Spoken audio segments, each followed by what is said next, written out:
प्रिय बच्चों, ये संस्कृत का पहला पाठ है। प्रथमः पाठः आत्मज्ञेयः एव सर्वज्ञः। ये द्वितीय पाठ लिखा हुआ, ये पहले पाठ्यक्रम के अनुसार ये संख्या है। इस समय के पाठ्यक्रम के अनुसार ये प्रथमः पाठ होगा। आत्मज्ञेयः एव सर्वज्ञः। एव के ऊपर अनुस्वार नहीं आएगा, एव है। जो अपने आप को जानता है वही सब कुछ जानता है। इस पाठ में संसार की नश्वरता और सामयिक संबंधों की वास्तविकता को स्पष्ट किया गया है। संसार में सभी स्वार्थ के साथी हैं। इस बात को आप ध्यान से सुनिएगा। संसार में सभी स्वार्थ के साथी हैं और अपने अपने स्वार्थ के लिए जीवन जी रहे हैं। तो यहाँ पर इस बात को स्पष्ट किया गया है। तो अब ये पाठ का अर्थ सुनिए आप। याज्ञवल्क्यो मैत्रेयी उवाच। उवाच माने कहा। एक याज्ञवल्क्य ऋषि थे, मैत्रेयी उनकी पत्नी है और एक गार्गी है। तो वो गृहस्थाश्रम से वानप्रस्थाश्रम की ओर जा रहे हैं। तो वो कहते हैं कि मैं तुम्हें आपस में बंटवारा कर दूं तुम्हारा, तो क्योंकि मैं वानप्रस्थ की ओर जा रहा हूँ, बाद में कोई लड़ाई झगड़ा ना हो इसलिए। तो याज्ञवल्क्य ने मैत्रेयी से कहा, मैत्रेयी उदयास्यन् अहम अस्मात् स्थानात् अस्मि।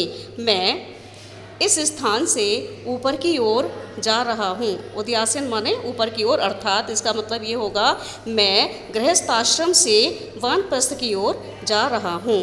ततः इसलिए ते अन्या कात्यायन्या विच्छेदम कर्वाणि। ते माने तुम्हारा, इसलिए तुम्हारा अन्या इस कात्यायनी से विच्छेद यानी अलग कर दूँ, विच्छेद कर दूँ।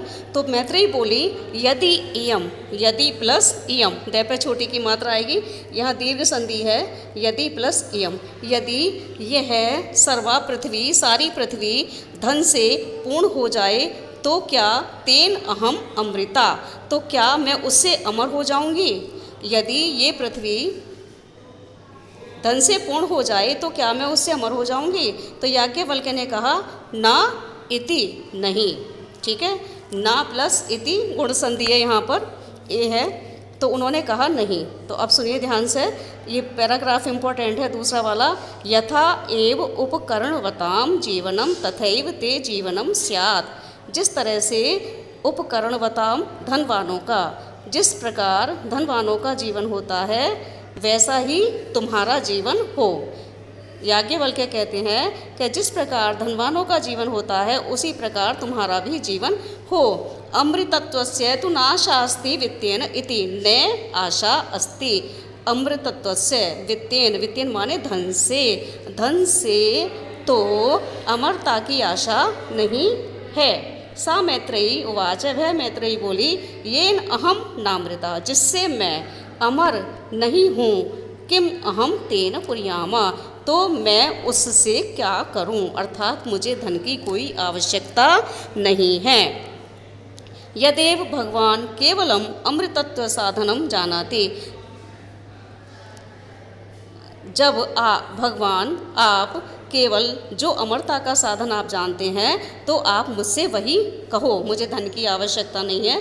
तो याज्ञवल्क्य ने कहा, प्रिया नः सती, न माने हमारी, तुम हमारी प्रिया हो, इसलिए प्रिय भाषा से प्रिय बोलती हो। यही माने आओ, उपविश माने बैठो, आओ बैठो। व्याख्यास्यामि ते अमृत तत्व साधनम। मैं तुम्हें अमरता के साधन की व्याख्या करूँगा। अमरता कैसे मिल सकती है वो मैं तुम्हें बताऊँगा। तीसरा पैराग्राफ है, याज्ञवल्क्य उवाच। याज्ञवल्क्य ने कहा, न वा अरे मैत्रेयी, अरे मैत्रेयी, पत्युः कामाय पति प्रियो, न ये पहले वाला आएगा, ना भवति। पति की कामना के लिए, पति की इच्छा के लिए पति प्रिय नहीं होता। आत्मनः तु वै कामाय पति प्रियो भवति। अपनी ही कामना के लिए, अपनी ही इच्छा के लिए, अपने ही स्वार्थ के लिए पति प्रिय होता है। न वा अरे जाया, जाया माने पत्नी, कामाय जाया प्रिया भवति। अरे पत्नी की इच्छा के लिए पत्नी प्रिय नहीं होती, बल्कि अपनी इच्छा के लिए ही पत्नी प्रिय होती है। न वा अरे पुत्रस्य वित्तस्य च कामाय पुत्रम वित्तम वा प्रियम भवति। अरे पुत्र और धन की इच्छा के लिए पुत्र और धन प्रिय नहीं होते। आत्मनः तु वै कामाय पुत्रो वित्तं वा प्रियं भवति। अपनी ही कामना के लिए पुत्र और धन प्रिय होते हैं। न वा अरे सर्वस्य कामाय सर्वं प्रियं भवति। आत्मनस्तु वै कामाय सर्वं प्रियं भवति। अब इसमें कह रहे हैं इस लाइन में, सर्वस्य कामाय, सबकी कामना के लिए सब प्रिय नहीं होते, बल्कि अपनी ही कामना के लिए सब प्रिय होते हैं। तो अब ये इसका मतलब ये हुआ कि कोई किसी के साथ प्रिय नहीं, किसी का प्रिय नहीं होता। सबका स्वार्थ किसी न किसी से लगा हुआ होता है। स्वार्थ के कारण ही संबंध बनते हैं, वो प्रिय होते हैं, लेकिन अपनी इच्छा के लिए सब प्रिय होते हैं। ठीक है, सबकी कामना के लिए सब प्रिय होते हैं और अपनी कामना के लिए नहीं, नए आएगा पहले, सबकी कामना के लिए सब प्रिय नहीं होते, अपनी कामना के लिए ही सब प्रिय होते हैं। तो इसमें आत्मनः आत्मनः आत्मनः आया है, यानी कि अपनी ही इच्छा के लिए पुत्र प्रिय होता है, पत्नी प्रिय होती है, पति प्रिय होता है, अपनी ही इच्छा के लिए सब कुछ होता है। तो इसलिए कहा है अरे मैत्रेयी तस्माद आत्मा, इसलिए आत्मा ही द्रष्टव्य देखने योग्य है, दर्शन के लिए है, श्रोतव्य सुनने के लिए है, मंतव्य मनन करने के लिए है, ध्यान करने के लिए है, निधिध्यासितव्य और ध्यान करने योग्य है। आत्मनः खलु दर्शनेन इदं सर्वं विदितं भवति।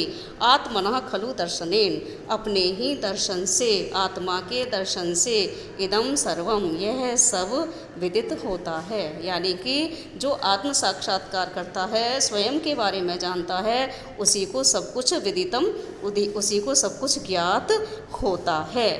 ठीक है, समझ में आ गया होगा।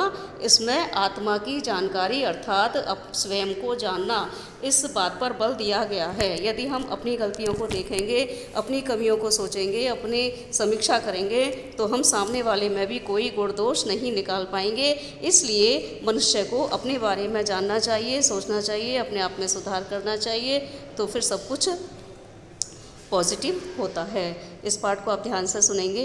अब देखिए शब्दार्थ कौन कौन से दे रखे हैं। उदयास्यन, ऊपर जाने वाला, अस्मात्, इस स्थान से, गृहस्थाश्रम से, विच्छेदम, बंटवारा, यद इयम, यदि यह, स्यात् माने हो जाए, अमृता, श्याम, अमर हो जाऊंगी, नेति, ऐसा नहीं है, अमृतत्व से अमरता की, न आशास्ति, आशा नहीं है, यदेवम, जो हो, जो ही, जैसा, भगवान, आप, केवलम, अकेला।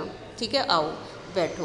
कामाय, कामना पूर्ति के लिए, आत्मन, आत्मा की, एक लाइन छूट गई, तदेव, वही, नह, हमारी, अमृत तत्व से, अमृत तत्व की, व्याख्या सामी, व्याख्या करूँगा, भाषा से बोलती हो।